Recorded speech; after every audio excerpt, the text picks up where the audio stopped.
Hey, so tonight we're going to talk about something most history books kind of gloss over. The lives of women who worked in Victorian brothels.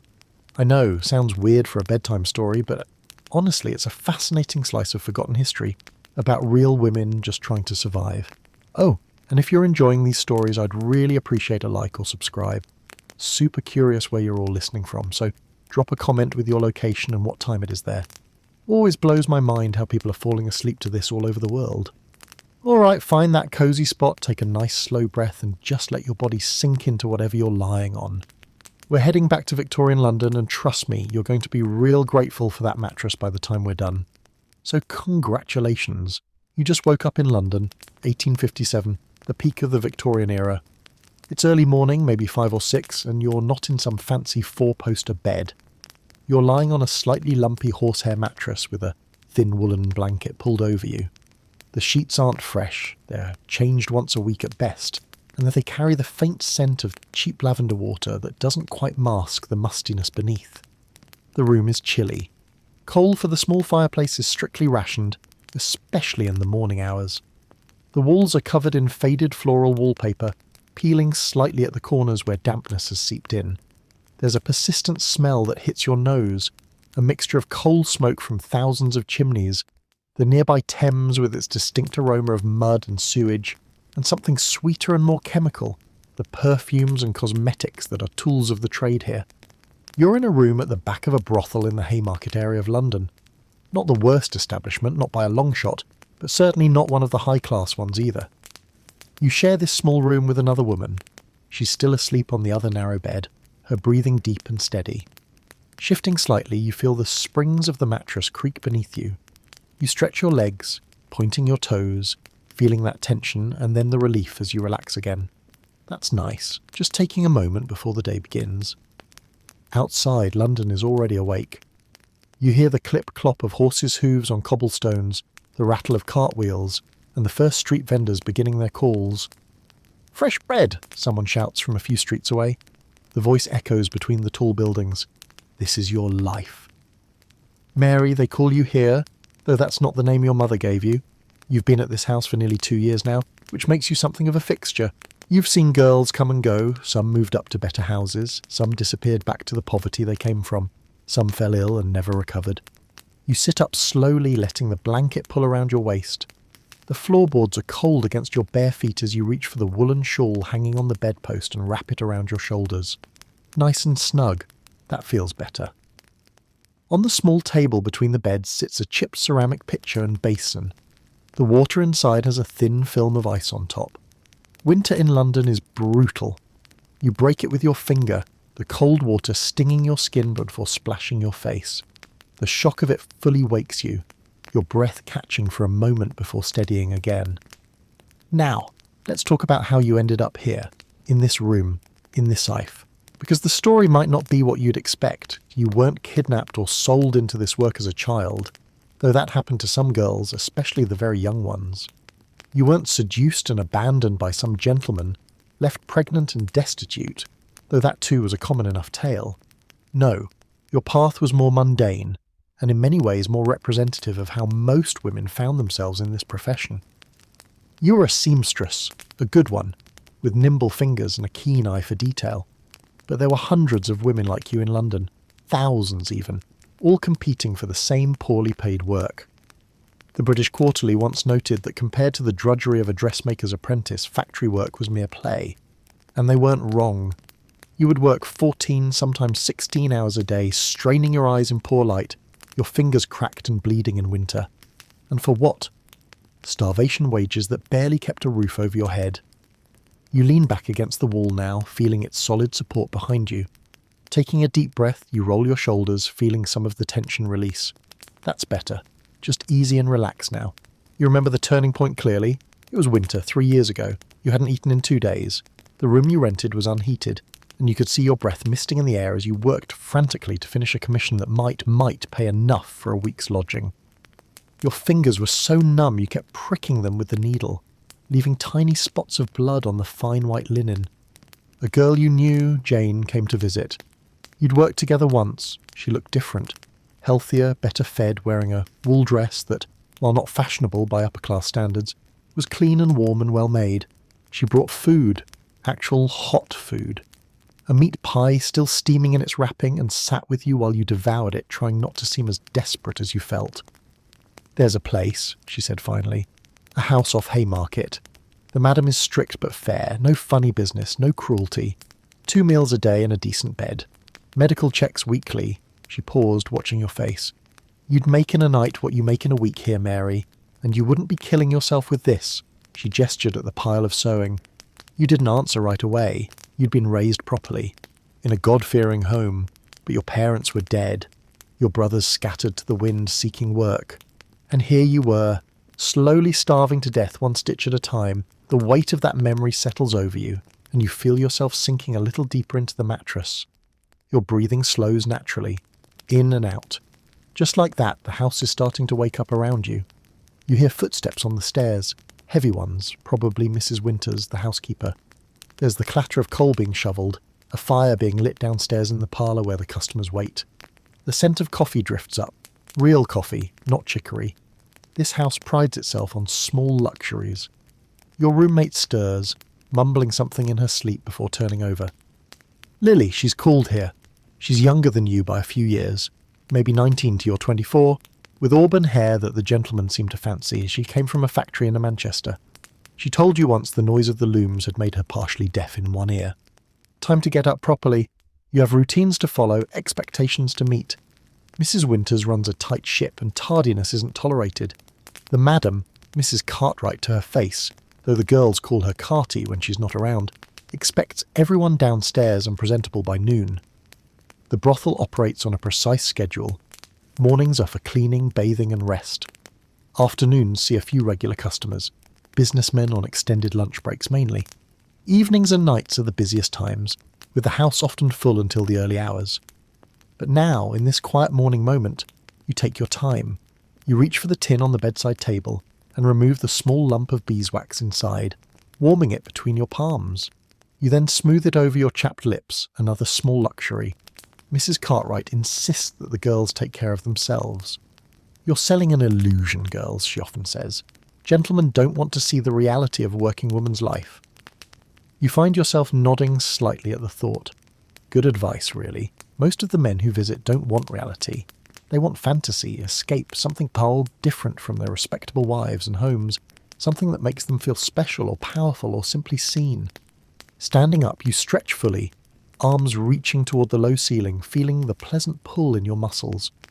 Your nightdress, a simple cotton affair, nothing like the silk and lace confections you wear for work, falls around your ankles as you move to the small wardrobe. During the day, when not entertaining, you wear ordinary clothes, a simple dress, practical shoes. Nothing that would mark you out as different from any other working woman on the streets of London. That's important. While brothels themselves aren't illegal, public solicitation is. The police generally leave established houses alone, especially those that pay the expected bribes. But discretion is still necessary. You select a dark blue dress, slightly faded but well mended, and lay it on the bed. Getting dressed is a slower process than it will be later, when you might need to change quickly between customers. Now you can take your time, enjoying the routine of it. Stockings first, then petticoat, then corset. Not tightly laced during the day, just enough to provide structure. As you dress, you think about the day ahead. Tuesday is usually quiet. There might be a few regulars in the afternoon. Mr. Phillips, the bank clerk who visits every other week and mainly wants to talk about his stamp collection. Or perhaps the nervous young man who gives his name as Smith and never stays longer than 15 minutes. Outside, the sounds of London grow louder as the morning advances. A group of children run past below the window, their shrill voices rising above the general din. A dog barks somewhere nearby. A street vendor begins his melodic call. Knives to grind, knives to grind. The normality of it all still sometimes strikes you as strange. This life, this work that society condemns as the ultimate female degradation happens right alongside ordinary London life. The baker delivers fresh bread to the brothel just as he does to the respectable boarding house next door. The coalman, the iceman, the dressmaker all come and go, providing the same services they provide to any household. You sit back down on the edge of the bed, taking a moment just to breathe, in through your nose, out through your mouth. Nice and easy. That's it. There's a quiet knock at the door. "Hot water, miss," comes a voice. Young Betsy, the maid of all work. She's only 13, too young for the house's main business. Mrs. Cartwright took her in when she found her begging on the street, half-starved. Now she helps the housekeeper, runs errands, and sleeps in a tiny room off the kitchen. In a few years, she'll likely join the other girls, but for now she's protected, which is more than can be said for many children on London streets. "Come in, Betsy," you call. The door opens, and the girl enters carrying a large jug of steaming water. Her face is freshly scrubbed, her brown hair neatly braided. "Morning, Miss Mary," she says cheerfully, pouring the hot water into your basin. "Cold one today. Mrs. Winters says there might be snow later." "Thank you, Betsy," you say, giving her a smile. "Had your breakfast yet?" "Yes, miss. Cook made porridge with treacle. There's coffee in the kitchen if you want some, and fresh bread too." This is another thing that makes this house better than some. Regular meals, decent food. In the worst brothels, girls might go hungry if business is slow, or be fed scraps barely fit for consumption. Here, Mrs. Cartwright understands that healthy girls earn more money. Betsy leaves, and you wash properly with the hot water, enjoying the warmth on your skin. The routine is soothing. Face first, then neck, arms, under your arms, and finally a quick rinse of your most intimate areas. Full bathing happens twice a week in this house, Wednesdays and Sundays, in the copper tub that's brought into the kitchen. It's more frequent than many respectable working-class women manage, actually. Once washed, you feel more human. You run a comb through your hair, dark brown, thick, reaching halfway down your back when loose. For daytime, you twist it into a simple knot at the nape of your neck. Later, for work, you'll style it more elaborately, perhaps with the artificial hairpiece that adds volume and curls. There's a small mirror propped on the dresser, its silver backing spotted with age. You check your reflection briefly. Your face is looking better than it did in your seamstress days. Regular food has filled out the hollows in your cheeks, added a healthier colour to your skin. Your eyes, though, they've changed. More guarded now, more watchful. You've seen things, know things that the innocent girl from the countryside never imagined. You shake off the moment of reflection. No use dwelling on such thoughts. Instead, you focus on finishing dressing, lacing your boots with practiced fingers, each movement precise and familiar, settling into the rhythm of the task. Your breathing naturally slows, in and out, steady and calm. Fully dressed now, you're ready to face the day. Your first task will be breakfast, then helping with the general cleaning of the house. Each girl has assigned duties. Yours include dusting the parlour and polishing the glasses in the small bar area. Mrs. Cartwright believes idle hands lead to trouble, so even when not entertaining customers, the girls are kept busy. Lily finally stirs properly, sitting up with a yawn. "Morning," she mumbles, pushing her tangled hair from her face. "What time is it?" "Just past 7, you tell her. Plenty of time yet." She nods, stretching her arms above her head. "Had that dream again," she says. "The one about the seaside. Have you ever been, Mary, to the sea?" "Once," you say, remembering a rare family outing years ago. Brighton, when I was small. "I'd like to go someday," Lily says, her voice wistful. "They say the air is different there, cleaner, that you can breathe proper." This is a common dream among the girls. Saving enough to escape London, to start fresh somewhere else. Some manage it, most don't. The money that seems so good compared to other women's work still slips away, some to lodging and food, some to clothes and necessities for the job, some to small comforts and luxuries that make the life bearable. "You will," you tell her, though you're not sure you believe it. "Keep putting something aside each week, even just a shilling, it adds up." She nods, but you both know how hard it is to save. There's always something. A toothache needing treatment, a dress torn beyond mending, a friend in desperate need. Life has a way of consuming whatever small buffer you try to build. You feel a moment of heaviness at the thought, then consciously let it go. Your shoulders drop slightly as you exhale. "That's better. Just easy now. I'll see you downstairs," you tell Lily, who's finally getting up. "Now don't be too long. Mrs. Winters was stomping about earlier, and you know what that means. She's in a mood." Lily agrees with a grimace. "I'll hurry." You leave the room, closing the door quietly behind you. The narrow hallway is dimly lit, with worn carpet running its length. There are 4 other bedrooms on this floor, all similar to yours. Downstairs are the public rooms, the parlour where customers are received, a small dining room, the kitchen and servants' quarters at the back. The best bedroom, reserved for Mrs. Cartwright's personal use, is on the ground floor, allowing her to monitor comings and goings. The house itself is narrow but tall, squeezed between similar buildings on a side street. It's respectably maintained on the outside with clean curtains in the windows and a freshly painted door. Nothing identifies it as a brothel. There's no red light, no obvious sign. Customers know to come here through word of mouth, through discreet advertisements in certain publications, through the network of cab drivers and hotel porters who receive commissions for directing gentlemen this way. As you descend the stairs, the smell of coffee grows stronger, mingling now with baking bread and frying bacon. Your stomach rumbles in response. The wooden stairs creak slightly underfoot, a homely, familiar sound. You run your hand along the banister, feeling its smoothness from years of similar touches. The house is warming up now as fires are lit in the main rooms.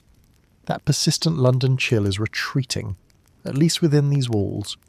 You can hear the housekeeper's voice from the kitchen, giving instructions to the cook, the normal domestic sounds of any household beginning its day. And for now, in this moment, it could almost be any house, any life. There's a rhythm to the morning that's soothing in its predictability, a pattern that carries you forward one step at a time through each day. You feel your body settling into that rhythm, your breathing matching its gentle pace, in and out, easy and calm, and you pause at the bottom of the stairs, taking a moment just to be. Your muscles feel loose and comfortable, your mind quiet. Despite everything, there's a certain peace in this moment, in the simple fact of being alive, of having survived another night in a city that devours so many. The kitchen door is open, warm light spilling into the hallway. You can see the cook at the stove, her broad back turned to you as she works. Betsy is setting the table in the corner, where the servants and girls eat together. Mrs. Winters is reading a letter, her spectacles perched on her nose, her grey hair neatly tucked under a cap. An ordinary scene, a moment of calm before the complex dance of the day begins. You take a deep breath, filling your lungs completely, and then release it slowly. Your shoulders drop, tension flowing away like water. You're ready now. You step forward into the kitchen's warmth, into the mingled scent of coffee and bread and wood smoke, into the quiet chatter of the beginning day. There's bacon frying in the pan, its rich aroma making your mouth water slightly. Your stomach gives another little rumble of anticipation. "Morning, Mary," says the cook without turning around. She has an uncanny ability to identify each person by their footsteps. "Sleep well?" "Well enough," you answer, moving to help Betsy with the table settings. The routine of it is comforting, the familiar weight of the plates, the precise arrangement of the cutlery. Your hands move automatically while your mind drifts, pleasant and unfocused. Outside, London continues to wake. A church bell rings in the distance, marking the hour. Voices call in the street, vendors, neighbours, children. The endless symphony of the city rises and falls like breath in and out, like waves at that seaside Lily dreams of visiting, rising and falling, a gentle rhythm that carries you along as you sink deeper into the familiar patterns of the day. Your body relaxed and comfortable, your breathing steady and slow as you move around the warm kitchen, helping prepare for breakfast with the others. The smell of fresh bread grows stronger as the cook takes a loaf from the oven, its crust golden brown and crackling slightly as it cools. The kitchen table is large and rectangular, scarred with years of use. 8 chairs are squeezed around it, enough for the 5 girls currently working in the house, plus Mrs. Winters, Betsy and cook. Mrs. Cartwright takes her meals separately in her private sitting room, maintaining the distance that she believes necessary for proper management. You slip into your usual chair, feeling the smooth, worn wood beneath you. The seat has been polished by years of use, shaped by countless bodies before yours. There's something comforting about that continuity, that shared experience across time. You settle in, feeling the solid support beneath you. Cook brings over a large pot of porridge, setting it in the centre of the table with a satisfying thud. It's good porridge, thick and creamy, made with milk rather than water, sweetened with a spoonful of treacle. Another of the small luxuries that marks this house as a cut above the most basic establishments. "Eat up while it's hot," Cook says, her broad face flushed from the stove's heat. She's a widow in her 50s, came to work here after her husband's death left her destitute. Never comments on the nature of the business. Just cooks and keeps to herself. makes sure the girls eat properly, believes good food is the foundation of health. You help yourself to a generous bowl, the steam rising in fragrant curls. The first spoonful is hot and sweet on your tongue, the texture smooth and comforting. You close your eyes briefly, just enjoying the simple pleasure of good food when you're hungry. The other girls filter in gradually. First Emily, petite blonde who's been here about 6 months. Then Sarah, older than most at nearly 30, with a no-nonsense attitude and a surprising talent for numbers. She helps Mrs. Cartwright with the accounts. Last is Josephine, the newest, still adjusting to the life, her eyes often red from private tears. Lily finally appears, hair hastily pinned up, still looking half asleep. She slips into the chair beside you just as Mrs. Winters begins serving the coffee. "Nearly missed breakfast," you murmur, passing her the porridge pot. "Worth it for an extra 10 minutes in bed," she whispers back with a small smile. The coffee here is another luxury, real coffee, not the chicory substitute that most working-class households make do with. It's strong and hot, sweetened with sugar for those who want it. You cradle the cup in both hands, feeling its warmth seep into your fingers, nice and cosy. The rich aroma rises with the steam, rich and slightly bitter. Breakfast is a mostly quiet affair. There's an unspoken rule against discussing business this early. Instead, the conversation drifts to ordinary topics. The weather, a funny story about the butcher's delivery boy slipping in the alley yesterday, speculation about whether the greengrocer's wife is expecting again. Normal conversation, everyday matters, the kind of talk that happens around thousands of breakfast tables across London every morning. This normalcy is important. A reminder that despite the nature of the work, this is also just a place where people live, eat, sleep, and go about their daily business. You feel yourself relaxing into this ordinary moment, your shoulders dropping slightly, your breathing deep and even. The food settles warm in your stomach, providing energy for the day ahead. You take another sip of coffee, savouring the rich bitterness. After breakfast, the day's chores begin. The house runs on a strict schedule, with specific tasks assigned to each girl, not just for efficiency, but because Mrs. Cartwright believes that routine and responsibility help maintain order and prevent the chaos that plagues less well-run establishments. Today, your morning duties include dusting the parlour and polishing the glassware in the small bar area. Simple, repetitive tasks that allow your mind to wander while your hands stay busy. There's something meditative about such work. The regular motion, the gradual transformation from dusty to clean, dull to shining. The parlour is the main public room of the house where customers are first received.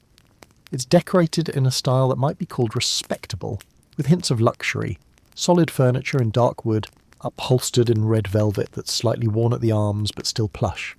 Heavy curtains in a matching shade, tied back during the day to admit what little London sunlight filters through the perpetual haze of coal smoke. A few carefully chosen paintings on the walls, landscapes mostly, with one mildly suggestive classical scene featuring draped nymphs. Nothing too obvious, nothing that would immediately identify this as a brothel to a casual observer. That's deliberate. Maintaining a veneer of respectability protects everyone. If a police officer did enter, there would be nothing immediately incriminating to see. Just a private home with several young women in residence. Suspicious perhaps, but not definitively illegal. You begin your dusting, working methodically around the room, feather duster first for the larger surfaces, then a slightly damp cloth for the more detailed work. The familiar motions are soothing, requiring just enough attention to keep your mind occupied, without demanding deep concentration. As you work, you can hear the house around you. Mrs. Winters instructing Betsy on the proper way to black the kitchen range, cook humming tunelessly as she kneads dough for the day's bread, Lily's light footsteps overhead as she makes the beds. Ordinary domestic sounds that could belong to any household. The mantelpiece holds several ornaments, a china shepherdess, a small brass clock, a pair of decorative urns. You dust each carefully, replacing them in exactly the same positions. Mrs. Cartwright notices if things are moved even slightly. The clock ticks steadily, marking the peaceful morning rhythm. Through the window you can see a slice of London life. A maid beating a rug in the small yard behind the house next door. A cat picking its way fastidiously along a garden wall. A boy running with a message clutched in his hand.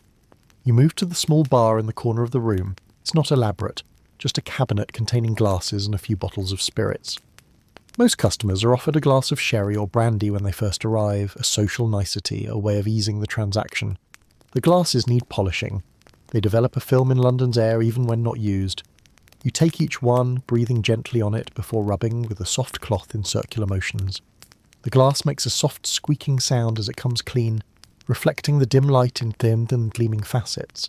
The repetitive motion is almost hypnotic, round and round. Your breathing naturally synchronizes with the movement. Inhale as you begin the circle, exhale as you complete it, slow and steady. Your hands know just how much pressure to apply, enough to clean effectively without risking breaking the delicate crystal. Time passes peacefully as you work. The morning light shifts gradually, painting slow-moving patterns on the floor. Your mind drifts to pleasant, undemanding thoughts. The afternoon ahead, the book you're slowly reading in your spare moments, Dickens's latest, borrowed from Sarah, who gets them from a customer who owns a bookshop, the new ribbon you might buy for your hair if business is good this week. Simple thoughts, immediate concerns. You've learned not to dwell too much on the past or worry too far into the future. This life teaches you to exist primarily in the present, to take each day, each hour, each moment as it comes. The sound of the front door opening and closing brings you back to full awareness.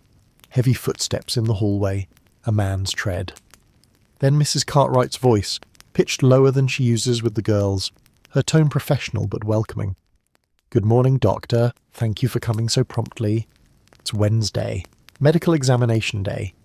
Every week, the doctor visits to check the girls for signs of disease. It's one of Mrs. Cartwright's strictest rules, and one of the reasons her house maintains its reputation. In many brothels, disease runs rampant, with devastating consequences for both the women and their customers. Here, any girl showing symptoms is immediately removed from work and treated, expensive in the short term, but ensuring the long-term viability of the business. You finish polishing the last glass, setting it carefully in place. The doctor's arrival means a change in the day's rhythm. Examinations will take most of the morning, conducted in Mrs. Cartwright's private sitting room, converted temporarily into a consulting room. Each girl will be seen individually, the results recorded in a small notebook that Mrs. Cartwright keeps locked in her desk. You return the polishing cloth to the kitchen, where Mrs. Winters is now supervising Betsy's efforts at vegetable preparation. Carrots and onions are being chopped for the midday stew, their fresh earthy scent mingling with the yeasty smell of rising bread dough. "Parlour's done," you tell Mrs. Winters. "Shall I help here until the doctor's ready for me?"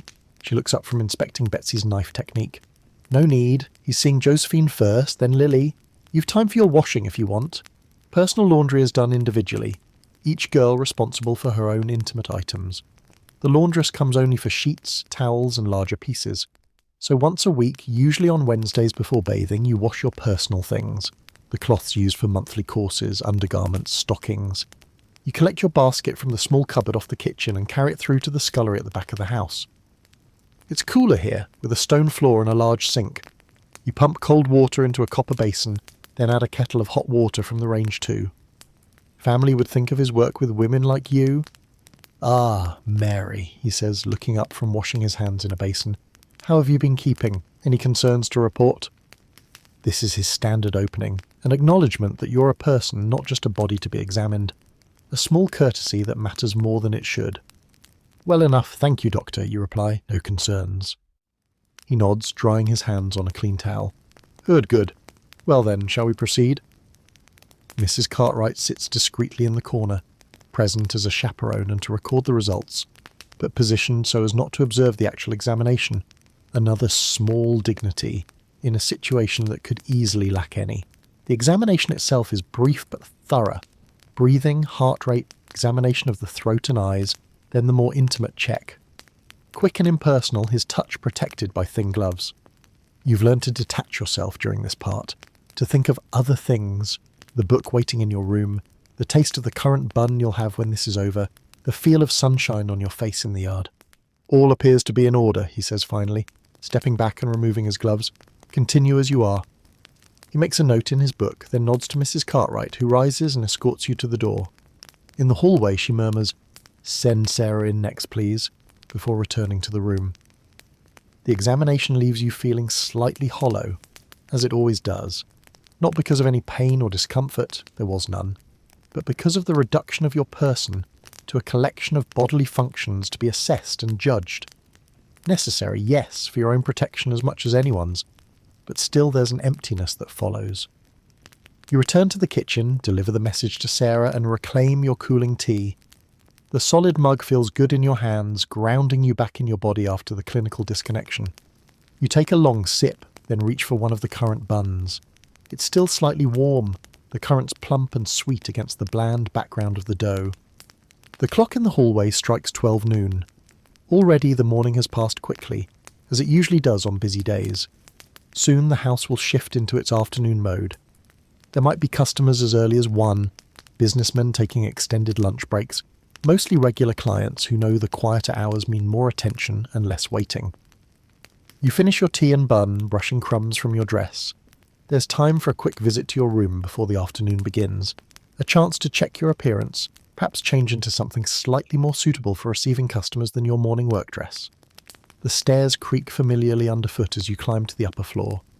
The house has settled into its midday quiet, that brief lull between morning chores and afternoon business. Even the sounds from outside seem muted, as if the whole street is taking a collective breath. Your room welcomes you with its familiar shapes and scents. Small, yes, and sparse by wealthy standards, but still yours, in a way few spaces have been.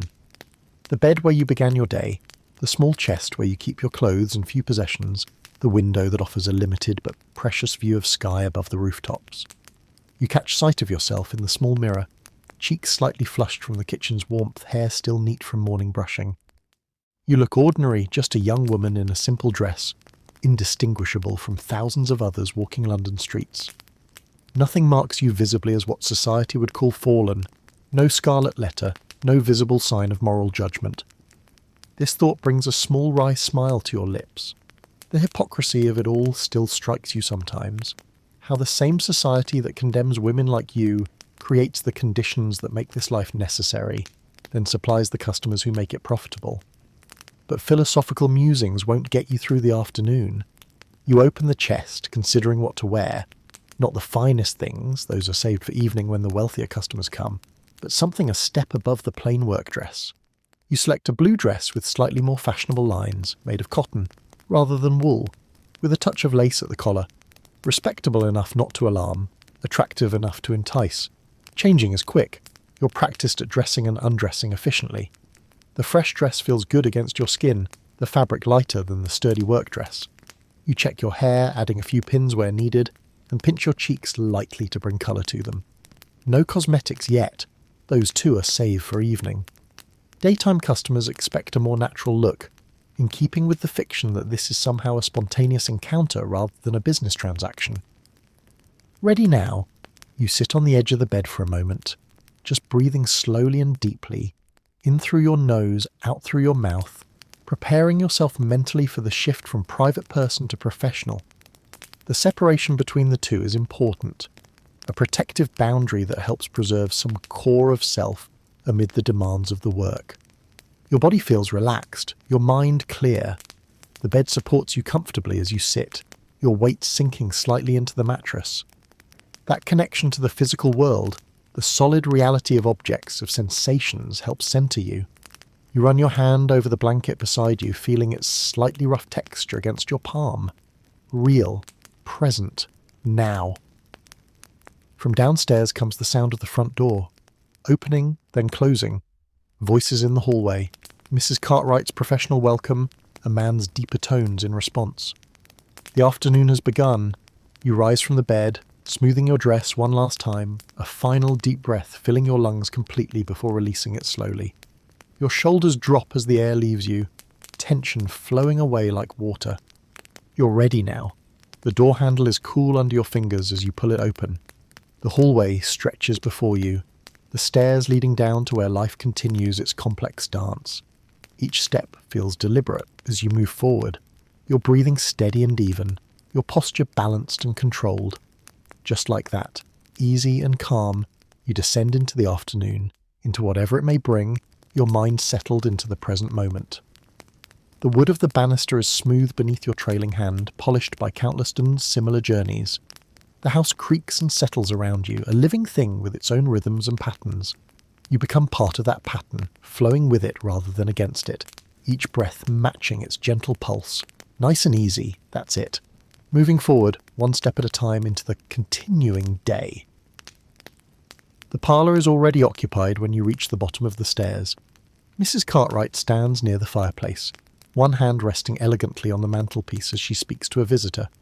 The man has his back to you, middle-aged by the look of his posture, dressed in a well-cut but not ostentatious dark coat. A businessman, most likely. You pause in the doorway, waiting to be acknowledged. Mrs. Cartwright glances up, gives you a slight nod, permission to enter. "Ah, and here is Mary now," she says smoothly. "Mary, this gentleman was just asking after some pleasant company for an hour or so." The visitor turns, revealing a face that matches your initial impression. Around 45, with greying hair at the temples and the weathered complexion of someone who spends time outdoors. His expression is polite but slightly awkward. A new customer, then. "How do you do, sir?" you say, dropping a small curtsy. Not too deep, just enough to show proper manners. Your voice is different now, a touch softer, slightly more refined than your natural speech. The professional voice, learned through observation and practice. "Charles Wilson," he introduces himself, bowing slightly in return. Probably not his real name. Many customers use aliases, but that hardly matters. "Would you care for some refreshment, Mr. Wilson?" Mrs. Cartwright asks, gesturing toward the small bar you polished earlier. "A glass of sherry, perhaps, or brandy if you prefer." It's part of the ritual. This offer of a drink creates the illusion of a social call rather than a commercial transaction. Most men accept, using the time to assess the women and settle their nerves if they're new to the house.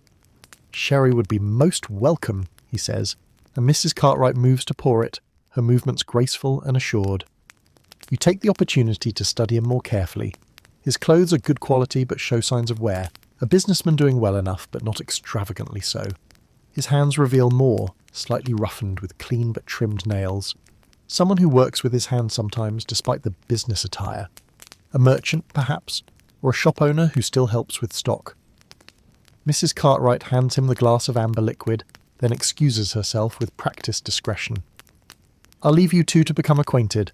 The blue room is available when you're ready." And with that she slips from the parlour, closing the door softly behind her.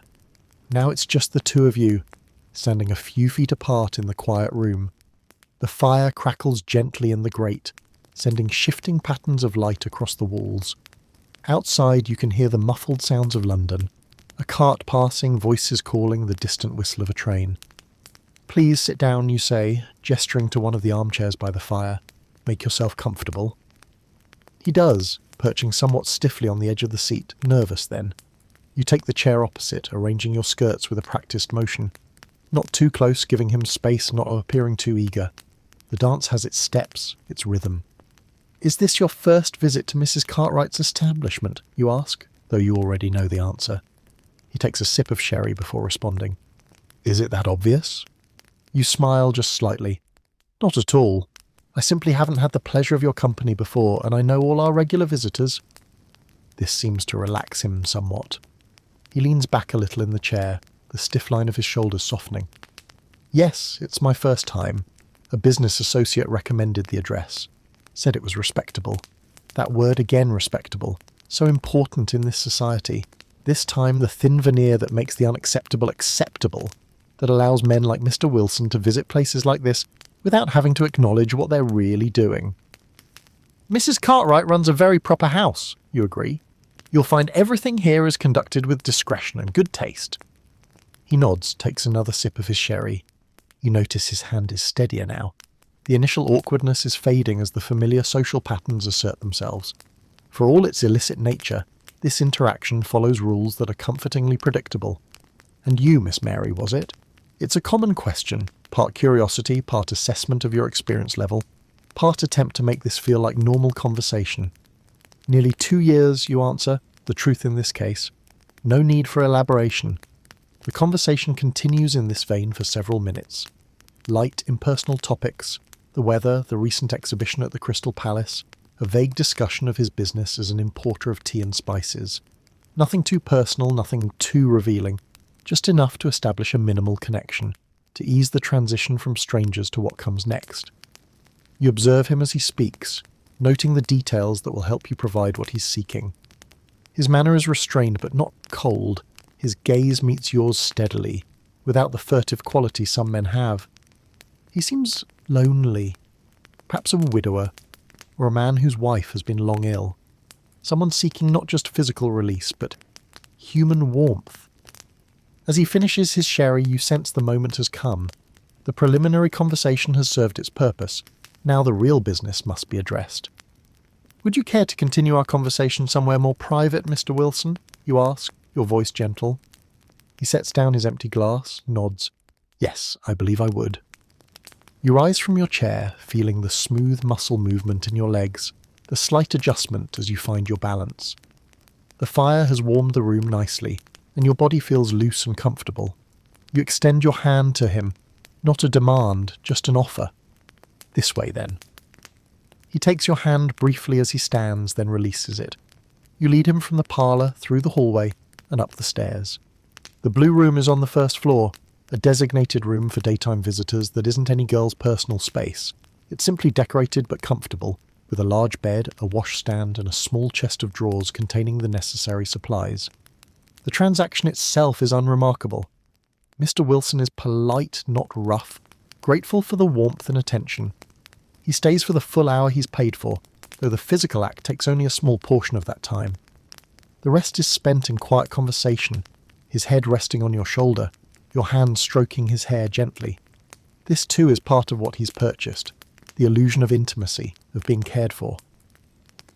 When the time is up, Mrs. Cartwright has a clock that chimes in the hallway, eliminating the need for awkward reminders. He dresses quickly but not hurriedly. There's a dignity in his movements, an attempt to maintain propriety even in this most improper of situations. "Thank you," he says simply, as he prepares to leave. He presses a small additional coin into your hand, a tip, a token of appreciation. "You've been very kind." "It was my pleasure," you respond, the professional phrase coming automatically. But in this case it wasn't entirely untrue. As customers go, Mr. Wilson was considerate, clean, and uncomplicated. In this life that counts as a good encounter. You show him to the stairs, where Mrs. Winters appears as if by magic to escort him the rest of the way down. The housekeeper will see him out discreetly, ensuring he doesn't encounter anyone coming in.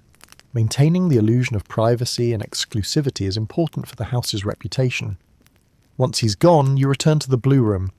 Now comes the part of the job that customers never see. The cleaning up, the preparation for the next visitor. You strip the used sheet from the bed efficiently, bundling it for the laundry.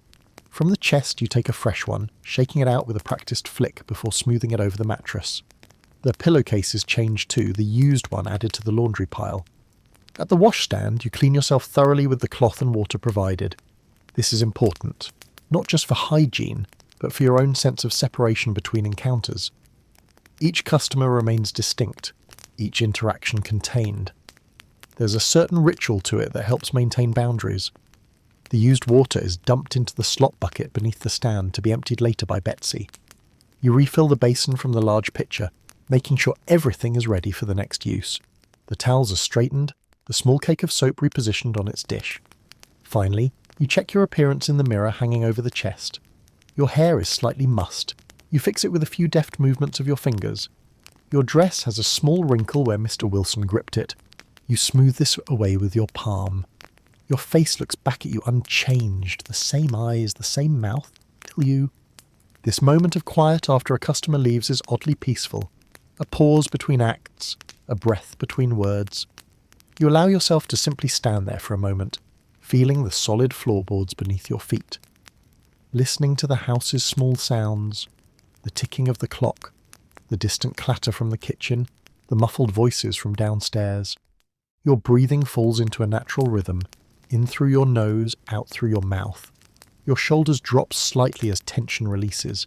This too is part of the work, learning to let go, to not carry one encounter into the next. Easy now, that's it. The hallway clock strikes 3, the afternoon advancing. You gather the bundle of used linens and leave the blue room, pulling the door closed behind you. The laundry goes down the back stairs to the scullery, where it joins the growing pile for Teresa, who comes tomorrow. In the kitchen, you find Lily and Emily sitting at the table sharing a pot of tea. They look up as you enter. "Wilson," Lily asks, pushing a clean cup toward you. "New one, isn't he?" You nod, pouring yourself some tea. "Seems decent enough. Widower, I think. Tea merchant." This kind of exchange is common, sharing information about customers, especially new ones. It's partly gossip, partly practical, knowing what to expect from each. Visitor makes the work easier, safer, better than my afternoon, Emily says with a grimace. Old Mr. Peterson, again, same as always, wants to talk about his collection of snuff boxes for 45 minutes, then 5 minutes of the most mechanical. Well, you know, and always smelling of those horrible lozenges he sucks. You smile sympathetically, settling into a chair with your tea. The sturdy wooden seat feels good beneath you, supporting your weight after standing. At least he's quick about that part. Small mercies, Emily agrees with a rueful laugh. This camaraderie is one of the unexpected benefits of the life. There's a solidarity among the women here, a shared understanding that creates bonds despite the competitive nature of the work. You can speak freely with each other in a way that would be impossible with outsiders. No need to explain, to justify, to defend, just acceptance of the reality you all share.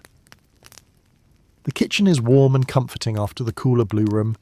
Cook is preparing vegetables for the evening meal, the rhythmic sound of her knife against the cutting board creating a soothing background to the conversation.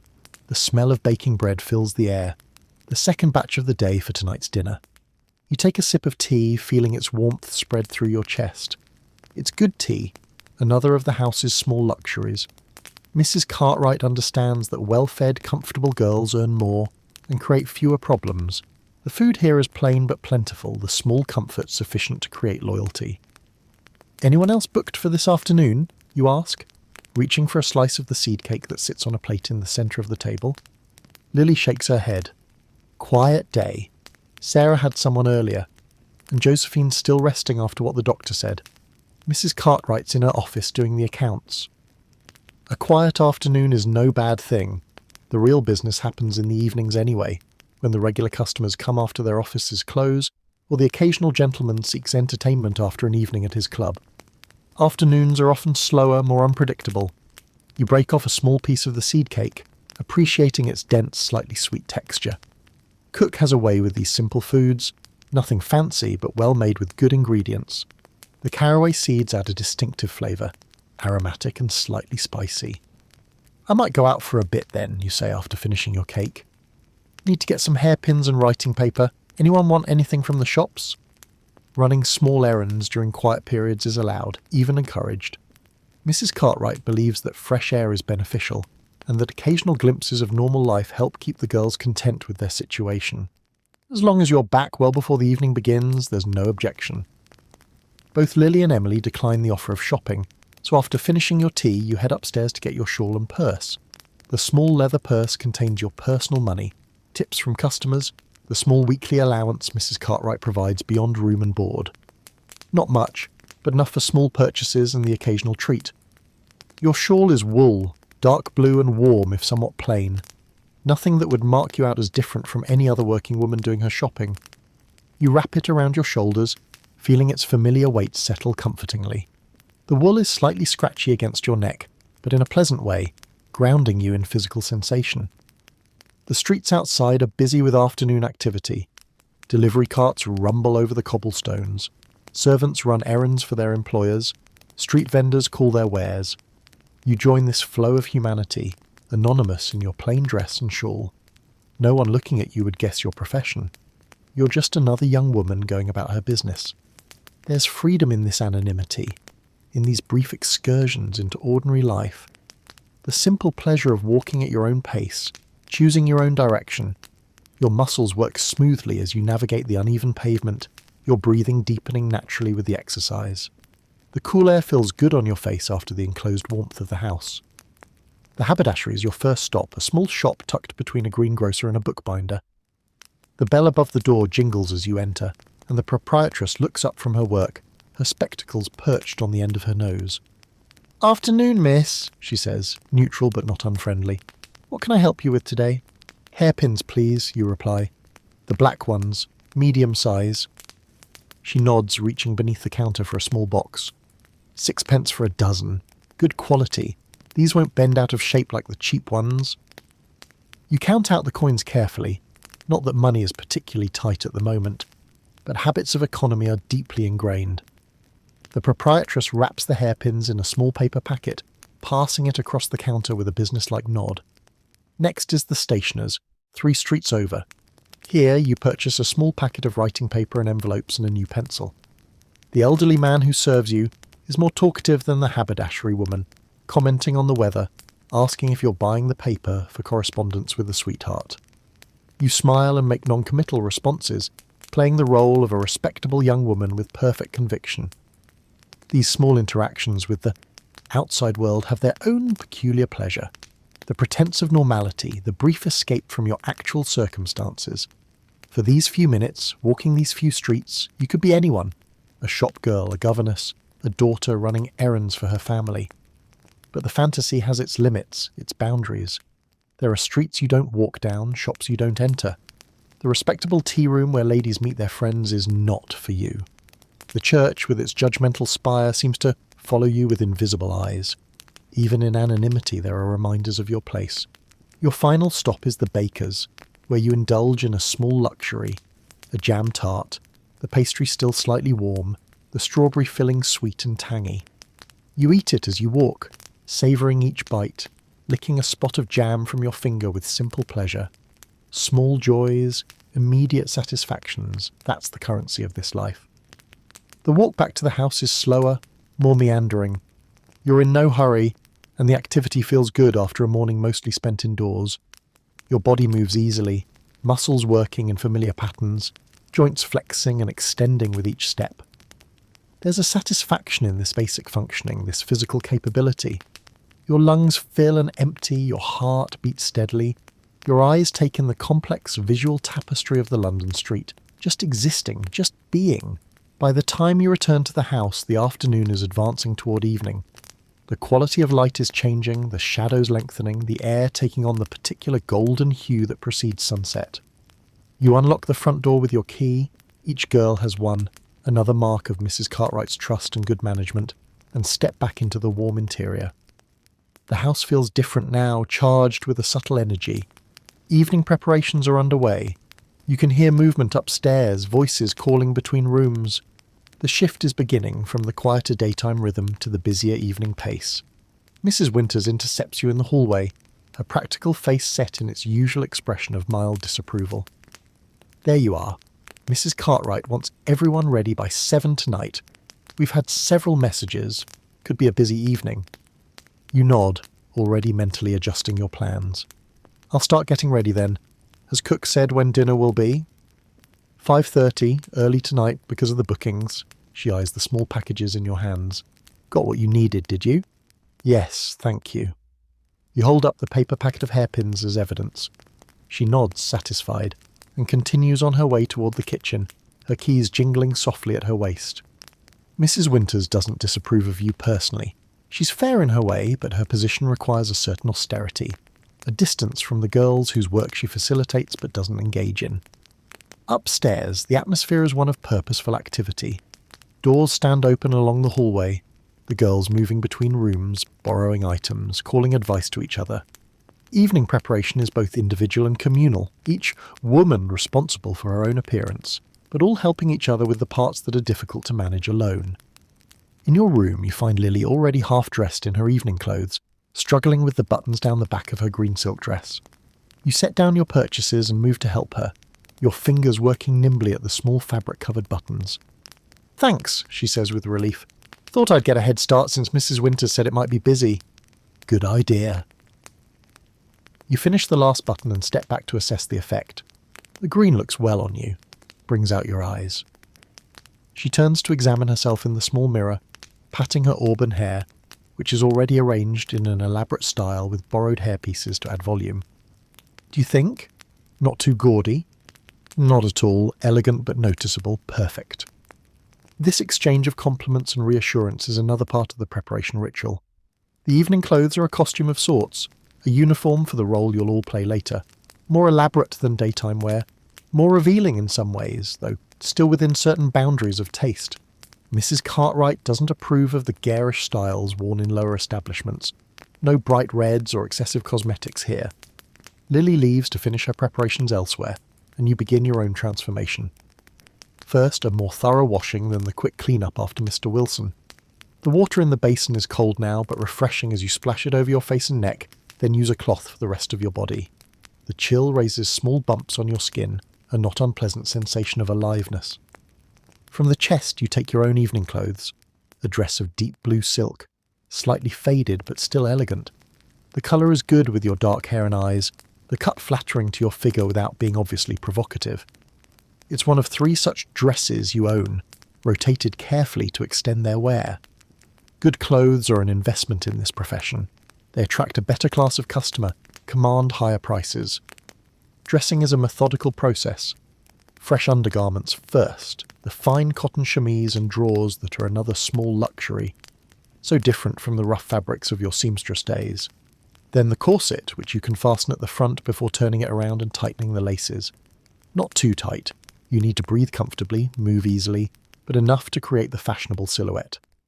The petticoats follow, adding volume to the skirt of the blue dress, which comes last, settling over the foundations like the final layer of a complex confection.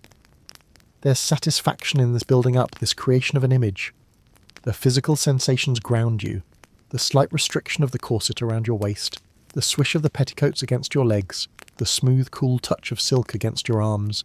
Hair is next. You take down the simple knot of daytime brushing, out to the dark waves until they shine. The newly purchased hairpins are put to immediate use as you create a more elaborate arrangement. Not as complex as what a lady's maid might achieve, but neat and becoming, with soft curls framing your face and the mass secured at the back of your head. A light touch of cosmetics completes the transformation. Nothing obvious. Mrs. Cartwright insists on a natural appearance. Just a bit of rice powder to smooth the complexion, a touch of rouge for the cheeks and lips, carefully blended to avoid any artificial appearance. The effect is subtle but effective, a slight enhancement of your natural features, a fresh, healthy glow. The final touch is scent. Not heavy perfume, but a delicate lavender water dabbed at pulse points, wrists, behind ears, the hollow of your throat. The fragrance rises subtly with your body's warmth, a clean, pleasant aroma that masks any lingering traces of the day's activities. You step back, assessing the result in the mirror. The transformation is complete, from ordinary working woman to something more refined, more alluring. Not a lady exactly, that fiction wouldn't be believable, but a woman of certain attractions, of particular charms, someone worth spending time with, worth paying for. The clock in the hallway strikes 5:30, dinner time. You make your way downstairs, the silk dress rustling softly with each step. The slight additional weight of the evening clothes changing your posture, your movement back straighter, steps more measured. The physical difference reinforces the mental shift from private self to professional persona. Dinner is served in the dining room rather than the kitchen, another distinction between day and evening routines. The table is set simply but properly, with clean linen and decent cutlery. Mrs. Cartwright joins the girls for this meal, sitting at the head of the table in her own evening dress of dark purple silk. Her presence elevates the occasion, reinforces the standards she expects. The food is plain but plentiful, a hearty beef stew with plenty of vegetables, fresh bread still warm from the oven, and a rice pudding with raisins for dessert. Good, filling food to provide energy for the evening ahead. Wine is served as well, a glass each, enough to create a pleasant warmth, not enough to dull the wits. Conversation flows easily around the table. The shared meal is a moment of community before the individual work of the evening begins. You find yourself seated between Sarah and Emily, with Lily across from you. Josephine is absent, still resting on the doctor's orders. "I heard Mr. Henderson might come tonight," Emily says, breaking off a piece of bread. "Haven't seen him in weeks." Sarah nods, spearing a piece of beef with her fork. Business trip to Glasgow, apparently. His regular night would have been last Thursday. This exchange of information continues throughout the meal. Who might visit, who's been absent, which regular customers might be expected. It's partly professional preparation, partly the ordinary gossip of any workplace. The menu all service become characters in a shared narrative, their habits and preferences common knowledge. Mrs. Cartwright listens more than she speaks, occasionally correcting a detail or adding a piece of information the girls don't have. Her role is complex: employer, protector, disciplinarian, sometimes even mentor. She maintains a certain distance, but there's no cruelty in her management, no unnecessary harshness. As dinner concludes, she addresses the table at large. As Mrs. Winters may have mentioned, We have several definite bookings for tonight and likely more casual visitors. Mr. Harrington has requested Emily specifically. Mr. Lawrence and Mr. Benson are expected around 8. Both are open to whomever is available. There may be others. Several messages suggested possible visits. She pauses, her gaze moving around the table. I expect everyone to conduct themselves with their usual decorum. Remember, quality of service, not quantity, is what maintains our reputation. This little speech is part reminder, part encouragement. The subtext is clear. A busy night means good income for everyone, but standards must not slip in the pursuit of maximum profit. It's what distinguishes this house from many others, this balance between business and certain principles. As the plates are cleared by Betsy and Cook, Mrs. Cartwright rises, signalling the end of the communal portion of the evening. I'll be in my office for the next hour, then in the parlour to receive guests. Good evening, ladies. With that, she leaves, her purple silk rustling impressively as she exits. The girls remain at the table a few moments longer, finishing their wine, extending this last period of relative freedom before work begins in earnest. You sip the last of your wine, enjoying its fruity warmth as it slides down your throat. Your body feels relaxed, well fed, prepared for what's to come. The chair supports you comfortably. The dining room's warmth envelops you like an embrace. This moment of quiet before the evening's activity has its own particular peace. Your breathing is deep and even, your mind calm and present. Just this moment, just this experience, that's all. Gradually the girls disperse, back to their rooms for final preparations, to the parlour to arrange things just so, to the kitchen for a last cup of tea before the night begins. You remain seated for a moment longer, savouring this small pocket of stillness amid the accelerating rhythm of the house. Finally, you too rise, feeling the slight weight of the silk. Dress settles around you as you stand, your muscles move smoothly, your balance adjusts automatically. The physical sensations anchor you in your body, in the present moment. You straighten your shoulders, lift your chin slightly, ready now. The evening stretches ahead, its exact shape still unknown. There will be customers, some familiar, some new. There will be the performance of charm, of interest, of desire. The physical acts that are the actual commodity being sold. The small talk and large silences. The unexpected moments of connection or alienation. But all that is still to come. For now, there's just this transition, this movement from one state to another. You walk toward the parlour where the first act of the evening will begin. Your footsteps are measured, your breathing steady. The blue silk rustles softly with each step, a gentle accompaniment to your movement. Your hand trails lightly along the wall as you walk, feeling the slight texture of the wallpaper beneath your fingertips. Present, aware, centered in your body in this moment. Just like that, easy and calm, the parlour has been transformed for the evening. Heavy curtains drawn against the night, gas lamps lit and adjusted to create a warm, flattering glow. The fire burns brightly in the grate, dispelling the perpetual London chill. Decanter of sherry and several glasses stand ready on the small table, alongside a dish of sugared almonds and some small fancy biscuits. Sarah is already there when you enter, arranging herself artfully on one of the sofas. Her evening dress is a deep burgundy that complements her fair colouring, her blonde hair elaborately styled with small pearl pins. She looks up as you join her. "You look well," she says, assessing your appearance with a professional eye. "The blue brings out your eyes." "Thank you," you reply, settling into one of the armchairs. The upholstery is slightly worn, but still comfortable, the velvet smooth beneath your hands. "Quiet still," she nods. "Early yet. Mrs. Cartwright says the first booking isn't until 8. She adjusts a fold of her dress, smoothing the rich fabric with practised hands. "Might be slow to start, but busy later. It's the end of the month. Gentlemen have just been paid." This practical observation reminds you of Sarah's background. She worked as a clerk in a draper shop before entering this life, and still has a head for figures and business patterns. It's why Mrs. Cartwright trusts her with the account books. Sometimes the conversation drifts to ordinary topics as you both wait. A new shop that's opened nearby. Speculation about whether Cook's persistent cough needs medical attention. Whether the coal delivery will arrive tomorrow as promised. Normal concerns, domestic matters, the kind of talk that might happen in any household. Gradually the parlour fills as the other girls join you. Emily in pale green silk that contrasts beautifully with her dark curls. Lily in her rich emerald that emphasises her auburn hair and fair skin. Even Josephine makes an appearance, though she's under strict instructions not to entertain tonight, just to sit in the parlour for company and conversation, building relationships that might lead to future business. Mrs. Winters brings in tea, another part of the evening ritual. Unlike the plain pottery mugs used during the day, the evening tea is served in proper china cups, thin enough that the lamplight shines through them when raised.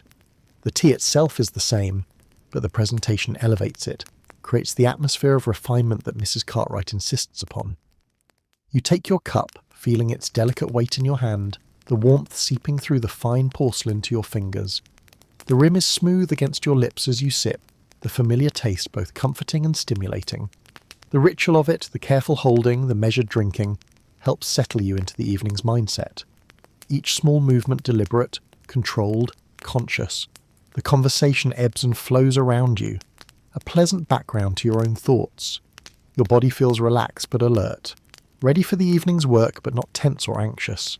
The corset provides gentle support, the silk dress a pleasant sensation against your skin. You're aware of your posture, maintaining the elegant line that's been trained into you over these 2 years, back straight but not rigid, shoulders back, chin slightly lifted. The hallway clock strikes 8, its chime resonating through the house.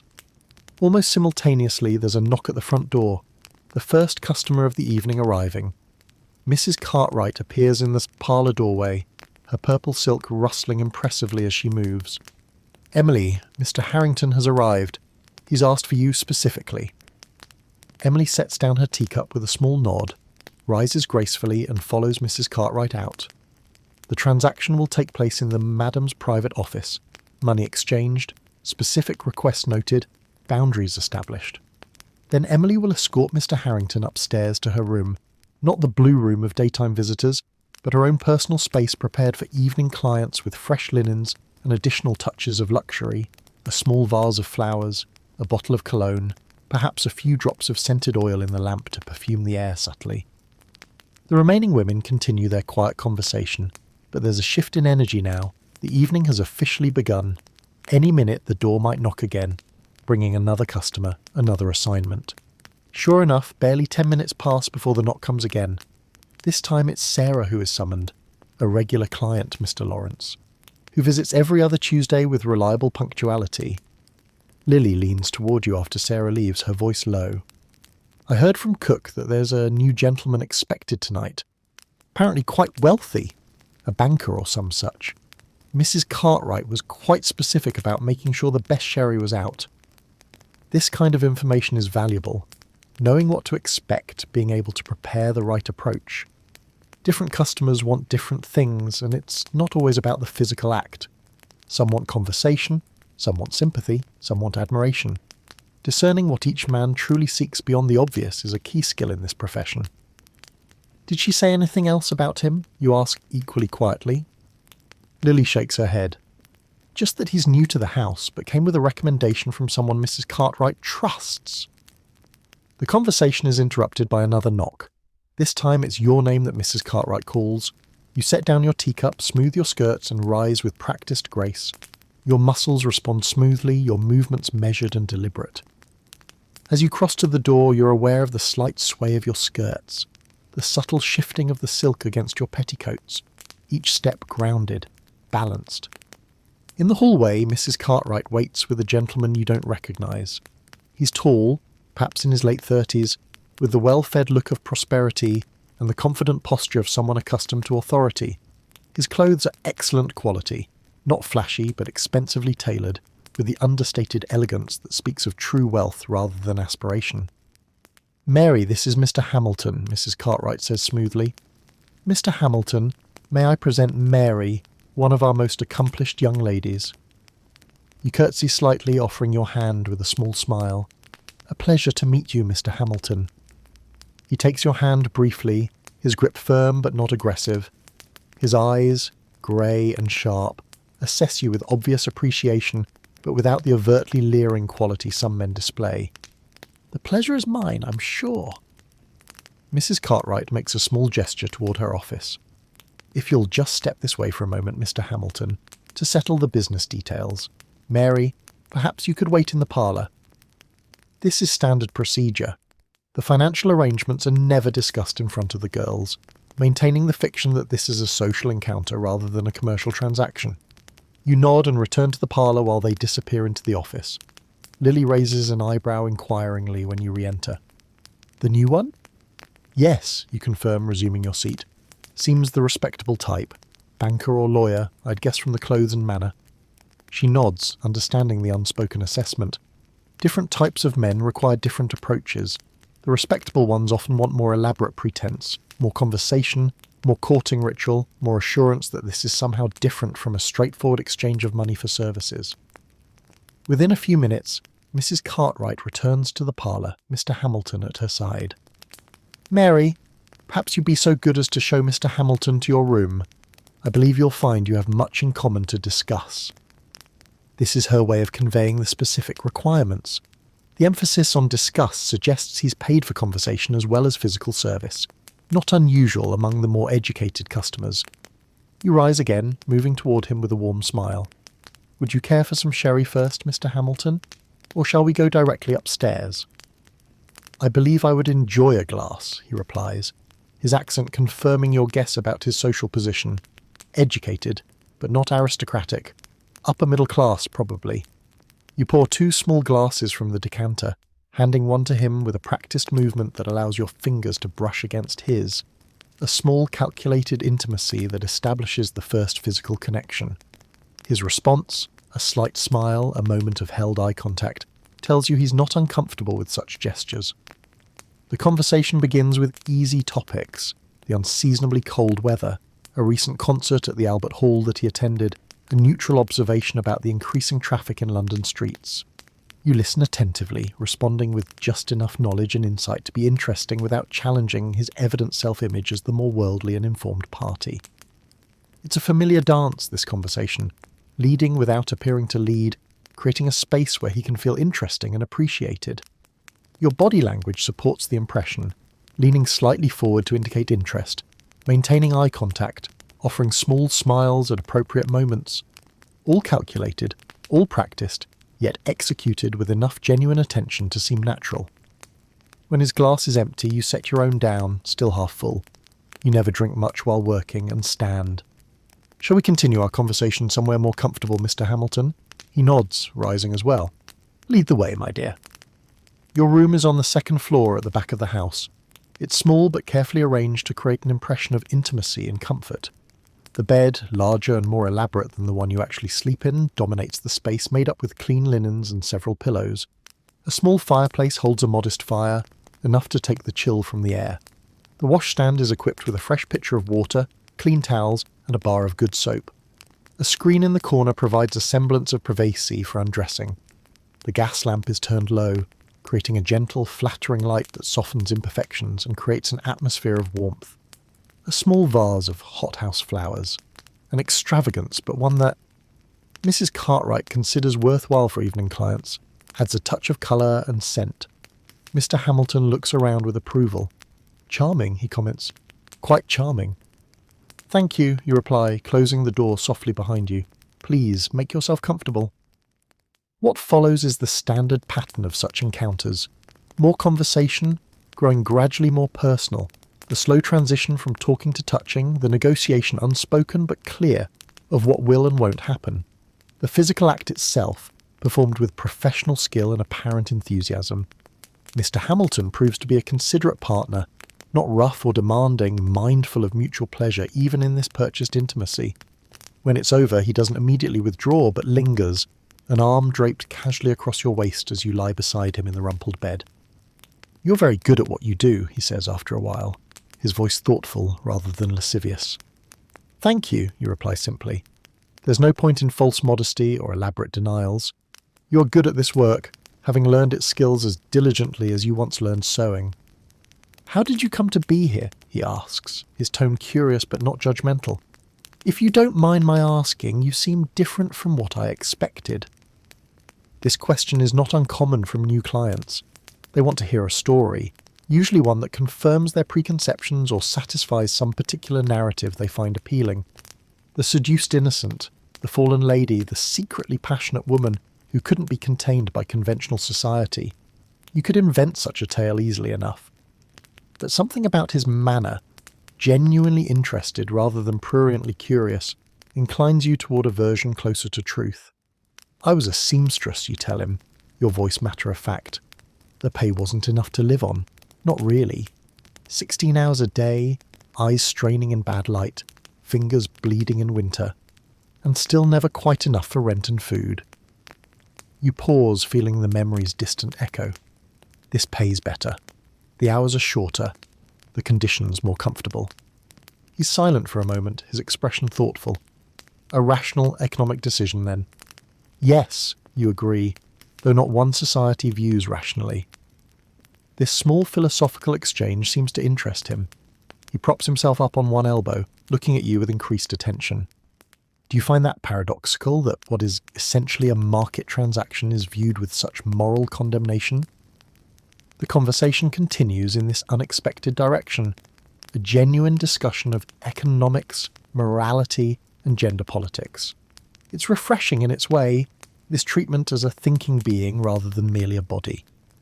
Your mind engages with the ideas, your responses revealing more of your intelligence than you typically display to customers. Eventually, the hallway clock chimes the hour, a reminder that the purchase time is coming to an end. Mr. Hamilton sighs, then smiles ruefully. I've spent more time talking than I intended, he says, beginning to gather his scattered clothes, though I don't regret it in the least. Nor do I, you reply honestly. It's been an unusually pleasant encounter, physically undemanding and mentally stimulating. You're welcome to return any time. The standard farewell phrase carries more sincerity than usual. He does seem like someone who could become a desirable regular, respectful, hygienic, interesting to talk to, and presumably wealthy enough to visit often. He dresses efficiently, but without rushing, maintaining dignity in what could be an awkward transition. When he's fully clothed again, he reaches into his waistcoat pocket and produces a small additional coin beyond what he's already paid Mrs. Cartwright. For the conversation as much as anything else, he says, placing it on the small table rather than directly in your hand, a gesture that somehow feels more respectful, less transactional. Thank you, you say, not reaching for it yet. It was genuinely interesting. He nods, seemingly pleased by this response. Perhaps I'll return next week, if that would be convenient. I'd be delighted, you tell him, the professional phrase again carrying unusual truth. With a final smile and slight bow, he leaves. You hear his footsteps on the stairs, then Mrs. Winter's voice greeting him in the hallway below. She'll see him out discreetly, ensuring he doesn't encounter anyone arriving or departing. Alone now, you begin the after-customer routine, washing, changing the linens, restoring the room to order. The physical movements are automatic, requiring little conscious thought. Your body knows this dance well, the efficient stripping of the bed, the thorough but quick washing at the basin, the smooth remaking with fresh sheets from the chest. The repetitive actions are almost meditative, allowing your mind to drift. The encounter with Mr. Hamilton was unusual enough to prompt reflection. The genuine intellectual engagement, the treatment as a person with thoughts worth hearing. These are rare in this life. Most men want fantasy, escape, physical release. They don't want real conversation, real connection. Yet it would be a mistake to read too much into it, to create a narrative of special understanding or exceptional circumstances. He paid for your time, your body, your attention, just like any other customer. That he chose to use some of that time for conversation doesn't fundamentally change the nature of the transaction.